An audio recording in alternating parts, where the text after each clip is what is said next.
সমাধানের আজকের পর্বে আমরা বিবাহিত দম্পতির জীবনের সন্তানহীনতার কষ্টের কথা দেখব।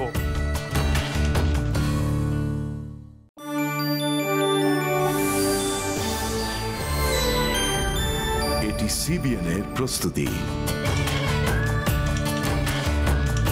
আর আপনারা দেখছেন সমাধান। আজি এ হৃদয়ে বাজে, আজি এ হৃদয়ে বাজে, আজি মোরা নত শিরে দুই হাত খোঁজে ফেরে।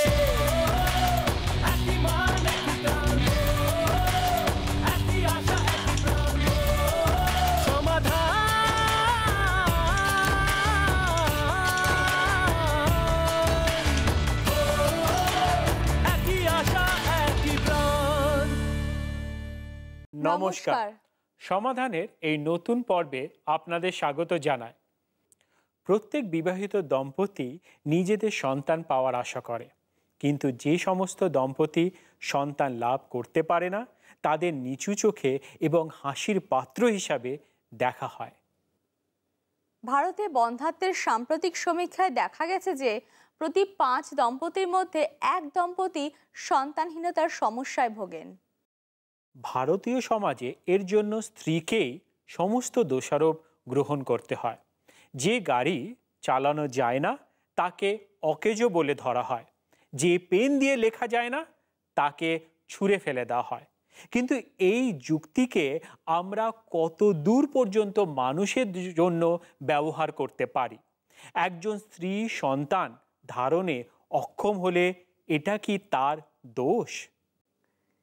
আমাদের আজকের পর্ব সেই সমস্ত নারীদেরকে নিয়ে যারা শুধুমাত্র সন্তানহীনতার ব্যথাতেই জর্জরিত নয়, কিন্তু সেই সাথে বন্ধ্যা হিসাবেও সমাজ থেকে বহিষ্কৃত হওয়ার বিষয়ে লজ্জিত। সন্তানহীনতা এবং ভারতীয় নারীর উপরে তার ফল, এই বিষয়ে আমরা একটা বিশেষ প্রতিবেদন দেখব। আসুন দেখা যাক।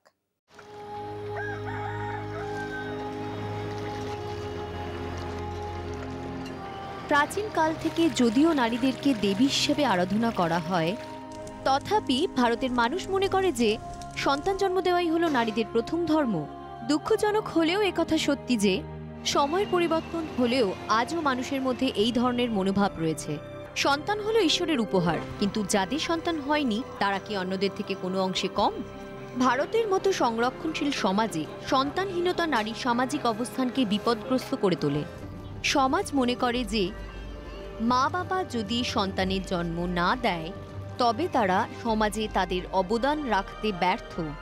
ভারতের ধর্মীয় এবং সামাজিক দিক থেকে সন্তানকে যথেষ্ট মূল্য দেওয়া হয়ে থাকে। বিশেষ করে ছেলেদের পরিবারের উত্তরাধিকারী হিসেবে গণ্য করা হয়। ভারতীয় সমাজে সন্তানহীন দম্পতিদের সামনে দুটি পথ খোলা থাকে। একটি হলো পুনরায় বিবাহ করা এবং আরেকটি হলো কোনো পুত্র সন্তানকে দত্তক নেওয়া। কিন্তু এর অর্থ কি? এর অর্থ হলো এটি স্বীকার করে নেওয়া যে সেই মহিলাটি গর্ভধারণে অক্ষম। অনেক সময় এই শূন্যতা মানসিকভাবে অত্যন্ত পীড়াদায়ক হয়ে পড়ে।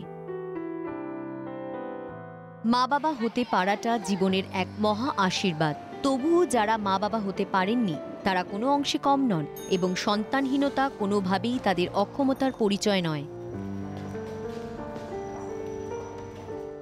সন্তানহীনতা অক্ষমতার কারণ হতে পারে না।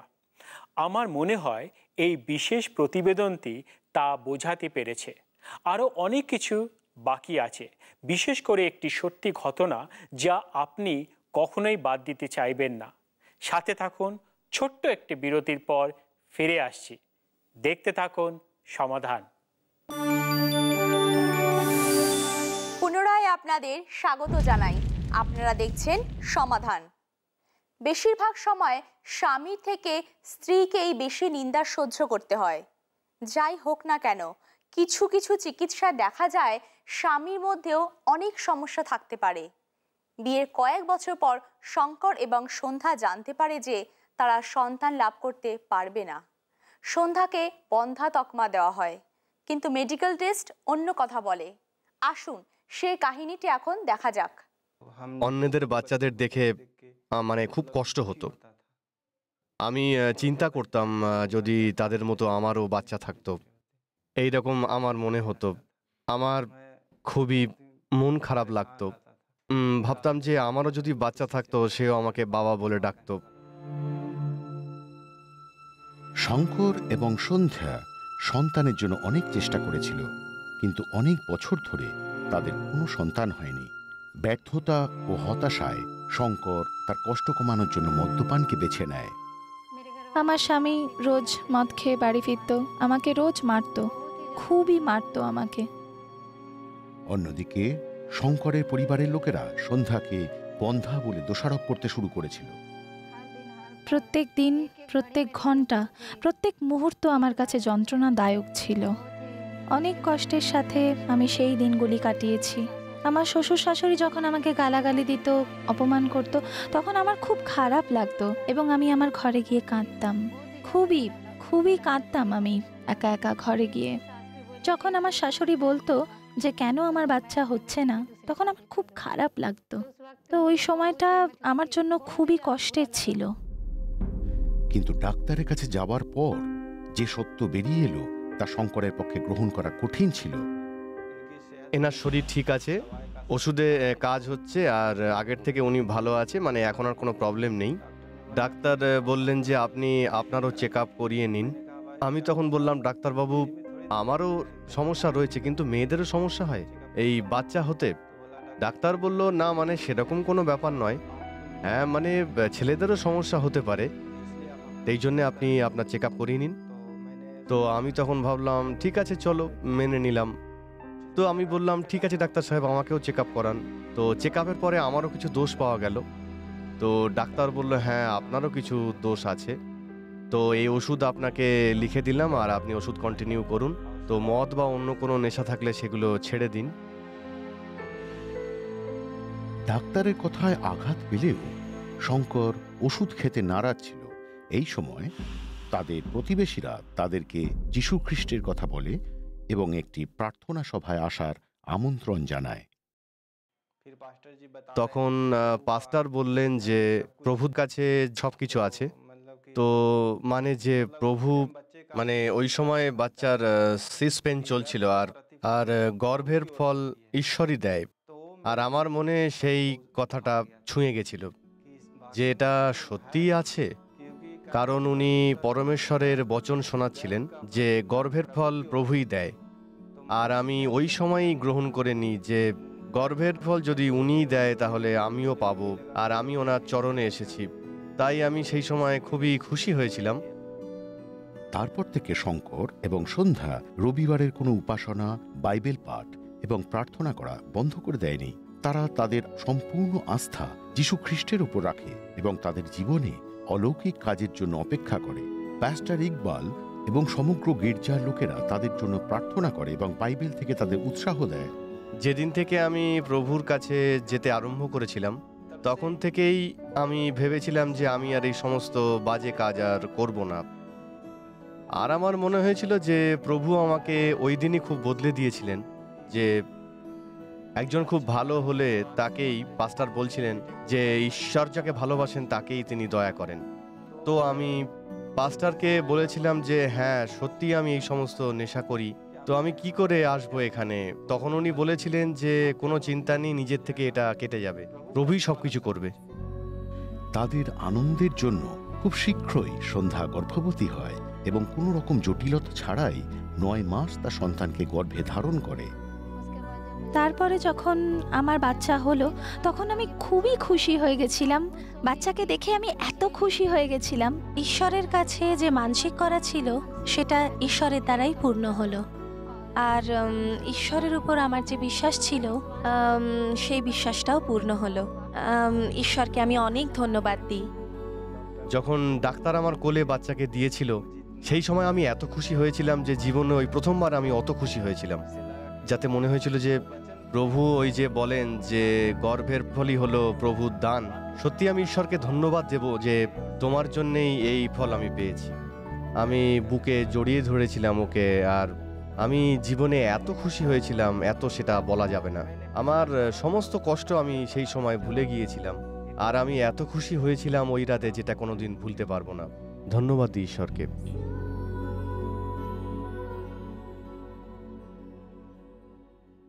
এই কয়েক বছরে একটা নয় কিন্তু দুটো সন্তান দিয়ে আশীর্বাদ করার জন্য শঙ্কর এবং সন্ধ্যা সব সময় ঈশ্বরের প্রতি কৃতজ্ঞ। প্রভু যীশু খ্রিস্টতে আস্থা ও বিশ্বাস স্থাপন করবার জন্য তিনি তাদের সম্মান প্রদান করেছেন। বাইবেল বলে সন্তানেরা ঈশ্বর দত্ত উপহার। এটা খুবই সত্যি। বাইবেলে আদম হবার কথা লেখা আছে।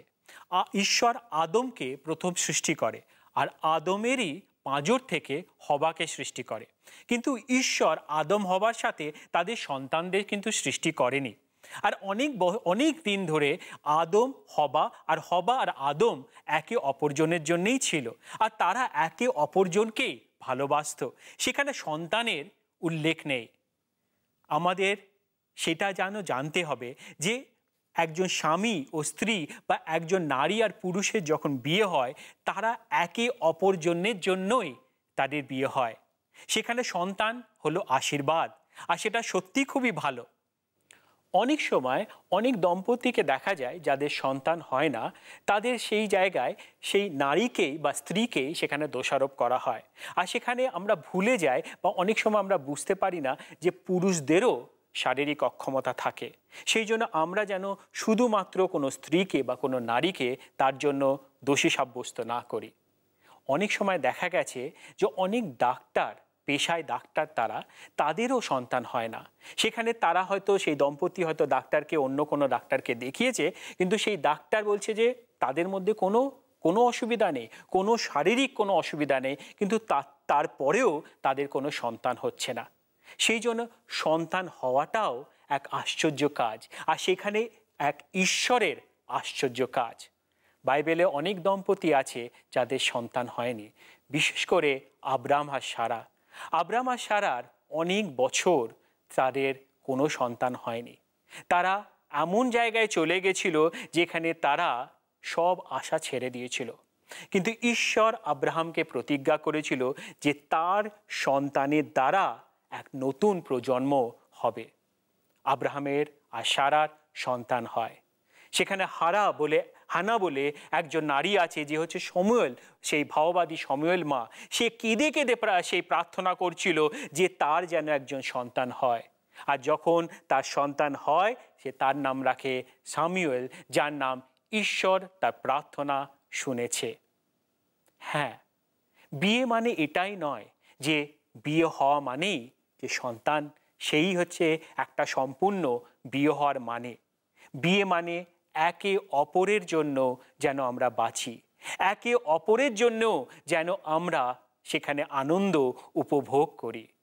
আমরা যেন এটা না ভুলে যাই যে সেই স্ত্রী বা সেই নারী বা সেই পুরুষ, তারা একে অপরের জন্য সেই বিবাহ বন্ধনে বদ্ধ হয়েছিল। হ্যাঁ, হয়তো সেখানে শারীরিক কোনো অক্ষমতা থাকতে পারে, হয়তো সেখানে কোনো মানসিক অক্ষমতা থাকতে পারে, আর সেই কারণে সেই জায়গায় আমরা প্রার্থনা করতে পারি যাতে ঈশ্বর সেই জায়গায় যেন স্পর্শ করে, আর সেখানে সে আশ্চর্য কাজ সে যেন দেখায়। আসুন প্রার্থনা করি যাতে সেই সব দম্পতি জন্য যারা হয়তো আজ সেই কষ্টটা পাচ্ছে তাদের সন্তান হয়নি বলে, কিন্তু একটা জিনিস আমরা যেন মনে রাখি বারবার করে, একজন স্বামী ও স্ত্রী তারা একে অপরের জন্যে কিন্তু, হ্যাঁ, সন্তান আশীর্বাদ, কিন্তু সেই আশীর্বাদ এর সাথেও সেখানে এক দায়িত্ব আসে। আর সেই দায়িত্বটার জন্য যেন সেই স্বামী স্ত্রী যারা বাবা আর মা হতে চলেছে, তারা যেন সম্পূর্ণরূপে প্রস্তুত হয়, মানসিকভাবে ও শারীরিকভাবে। আসুন প্রার্থনা করি। প্রভু যিশু, ধন্যবাদ দিই আজকের এই সুন্দর পর্বের জন্য। আজকে যারা দেখছে তারা হয়তো তাদের মধ্যে অনেকেই আছে, অনেক দম্পতি আছে যারা হয়তো সন্তানহীন, কিন্তু ঈশ্বর তুমি তাদেরকে আশীর্বাদ করো, তুমি তাদেরকে সেই জায়গায় সেই বাবা মা হওয়ার জন্য প্রস্তুত করো, মানসিকভাবে, শারীরিকভাবে। প্রভু যিশু, অনেক সময় দেখা গেছে তুমি একজন স্বামী স্ত্রীকে সন্তান দাওনি, কেননা তাদেরকে তোমার রাজ্যের জন্যে ব্যবহার করতে চাও বলে। অনেক বড়ভাবে ব্যবহার করতে চাও বলে। প্রভু যিশু, আজকে এই মুহূর্তে আমি সেই সব দম্পতির জন্য প্রার্থনা করি যারা বিবাহ বন্ধনে আজ সুন্দরভাবে বেঁধে আছে। তারা যেন এটা বুঝে যে একে অপরের জন্য তারা আছে, আর তারা যেন একে অপরকে সুন্দরভাবে এত ভালোবাসে যে সেটা সুন্দর সমুদর সম্পর্ক যেন হয়। প্রভু যিশু, সেই আশ্চর্য কাজ যাদের জীবনে প্রয়োজন, সেই সন্তান যারা চায়, সেখানে আশ্চর্য কাজ তুমি দেখাও। তাদেরকে আশীর্বাদ করো, তাদেরকে সন্তান দাও প্রভু যিশু। তাদেরকে প্রস্তুত করো মানসিকভাবে ও শারীরিকভাবে। এই প্রার্থনা প্রভু যিশুর নামে করি, আমেন। আমেন। যদি আপনি বা আপনার পরিবারের কারোর জন্য বিশেষ প্রার্থনা থেকে থাকে, তাহলে টিভির পর্দায় দেওয়া নম্বরগুলিতে ফোন করুন। আমাদের পরামর্শদাতারা আপনার কথা শুনবেন এবং আপনার জন্য প্রার্থনা করবেন। যেমন দক্ষিণ 24 পরগনার মৌসুমী হালদার সন্তানহীনতার জন্য আমাদেরকে তার দুঃখ কষ্টের সমস্ত কথা জানিয়েছিলেন। আমাদের পরামর্শদাতারা তার জন্য প্রার্থনা করেছেন এবং ঈশ্বরের অনুগ্রহে আজ তিনি এক সুস্থ সবল পুত্র সন্তানের মা হয়েছেন। এটা খুবই আনন্দের বিষয় যখন আমরা এই ধরনের সুসংবাদ পাই। আপনারা আমাদের সপ্তাহের যে কোনো দিন ফোন করতে পারেন, তাই নম্বরগুলি ব্যস্ত থাকলে চিন্তা করবেন না, যে কোনো সময় আমাদেরকে ফোন করুন। আর এখন ছোট্ট একটু বিরতি নেব, ফিরে আসছি কিছুক্ষণের মধ্যেই। দেখতে থাকুন সমাধান। এরপর দেখুন সিবিএন কিভাবে ভদ্রকালের জন্য পরিষ্কার পানীয় জল নিয়ে আসে।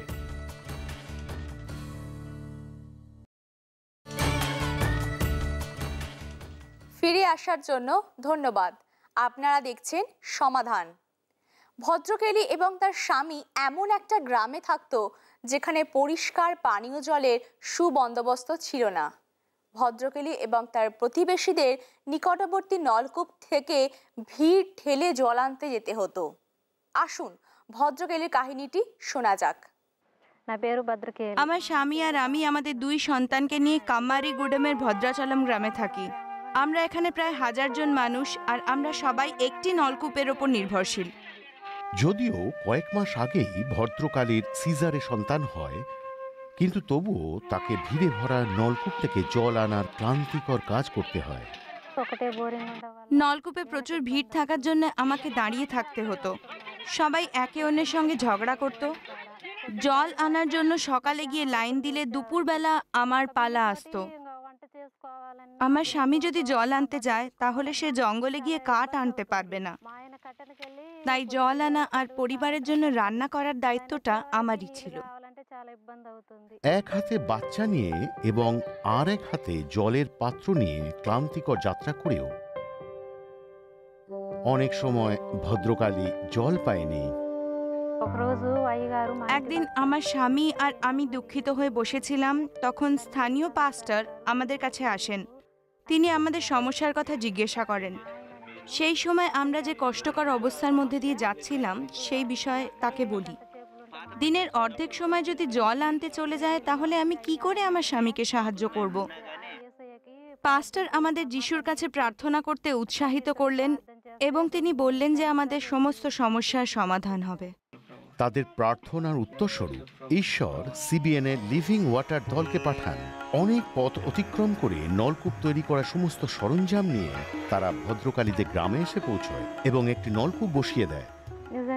আমরা মন থেকে যিশুর কাছে প্রার্থনা করেছিলাম, আর ঠিক তারপরেই সিবিএনের লিভিং ওয়াটার দল আসে এবং একটি নলকূপ বসিয়ে দেয়। সেখান থেকে যখন জল বের হচ্ছিল, গ্রামের সবাই খুব খুশি হচ্ছিল। এখন এক বালতি জলের জন্য ভদ্রকালীকে অনেকক্ষণ দাঁড়িয়ে থাকতে হয় না। সে খুব সহজেই তার ঘরের পাশ থেকেই পরিষ্কার পানীয় জল নিয়ে আসতে পারে এবং তার সন্তানদের দেখাশোনা করতে পারে। এখন আমার আর কষ্ট করার দরকার নেই। আমি তাড়াতাড়ি আমার কাজ শেষ করতে পারি এবং আমার স্বামীর সঙ্গে জঙ্গলে গিয়ে তার কাজে সাহায্য করতে পারি। আমি সত্যি সিবিএনকে ধন্যবাদ জানাই। অনেক অনেক ধন্যবাদ। আমাদের প্রত্যেকের বাড়িতেই সদ্য মা হওয়া কোনো মহিলার পক্ষে প্রথম কয়েক মাস কোনো কাজ করা উচিত নয়। অন্যদিকে সিজারের সন্তান জন্ম দেওয়ার পরও ভদ্রকেলিকে তার প্রতিদিনের কাজ করতে হতো, যার মধ্যে তার অর্ধেক সময় চলে যেত শুধুমাত্র জল আনতে। সিবিএন এর কাজ সম্পর্কে আরও জানতে হলে আমাদের কাছে সিবিএন নিউজ লেটার চেয়ে পাঠান। এটি ইংরেজি এবং বাংলা উভয় ভাষাতেই পাওয়া যায়। এমন অনেক কিছু আছে যেগুলিকে আমরা প্রাপ্য বিষয় হিসাবে ধরে থাকি, কিন্তু পানীয় জলের মতো সহজ একটি বিষয় এখনও দেশের অনেক লোকের কাছে বিলাসিতার বিষয়।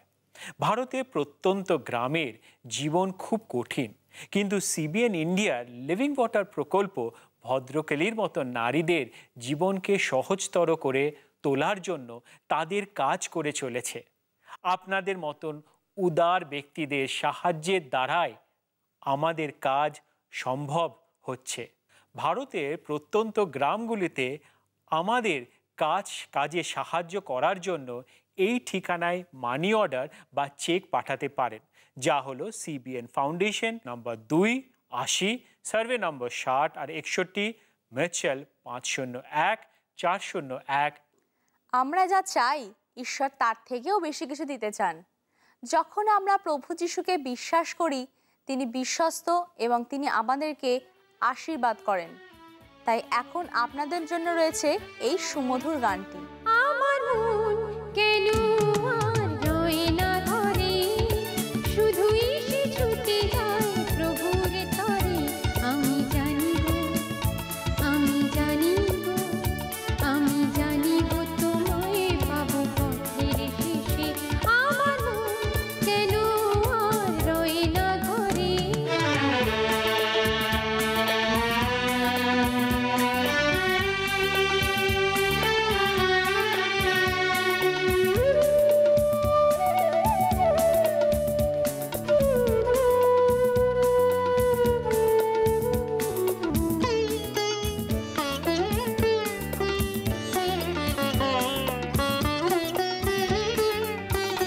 আমি তোমায় কোনো ব্যথা দেব না, শুধু তুমি থেকো সাথে সর্বদা। আমি তোমায় কোনো ব্যথা দেব না, শুধু তুমি থেকো সাথে সর্বদা। আমি তোমার পথে চলবো সদা। আমি জানি গো, আমি জানি গো, আমি জানি গো তোমায় পাবো পথের শেষে। আমার মন কেন আর রয়ে না ঘরে, শুধুই সে ছুটে যায় প্রভুর তরে। আমি জানি গো, আমি জানি গো, আমি জানি গো তোমায় পাবো পথের শেষে। আমার মন কেন আর রয়ে না ঘরে।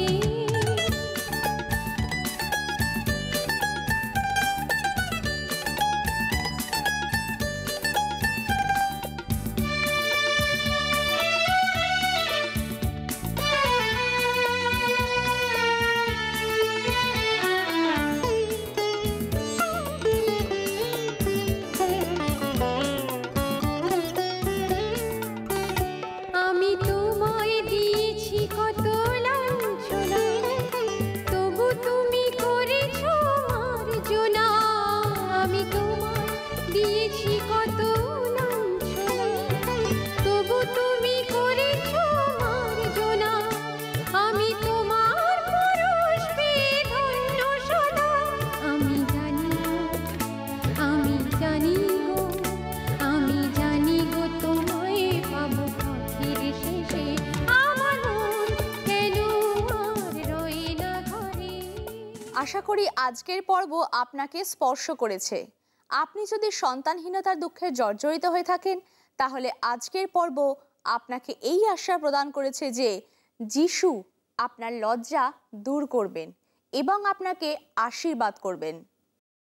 এবং আপনি যদি সন্তানপ্রাপ্ত হয়ে থাকেন, তাহলে আপনাকে অনুরোধ করি, যারা সন্তানহীনতার কষ্টে ভুগছেন তাদের উৎসাহ ও আশীর্বাদের উৎস হয়ে উঠুন। শেষ করার আগে বাইবেল থেকে একটি অংশ আপনাদের বলি, যা লেখা আছে যিশায় ভাববাদী 54:4 পদে। আর সেখানে লেখা আছে যে ভয় করো না, তুমি লজ্জা পাবে না, ভেঙে পড়ো না, তোমাকে লজ্জা দেওয়ার হবে না। আশা করি আজকের পর্বটি যেমন আমাদের স্পর্শ করেছে তেমনই আপনাদেরও স্পর্শ করেছে। পরবর্তী সপ্তাহে দেখা হবে একই সময় একই চ্যানেলে। ভালো থাকুন, ঈশ্বর আপনাদের আশীর্বাদ করুন। জয় যিশু। সমাধান।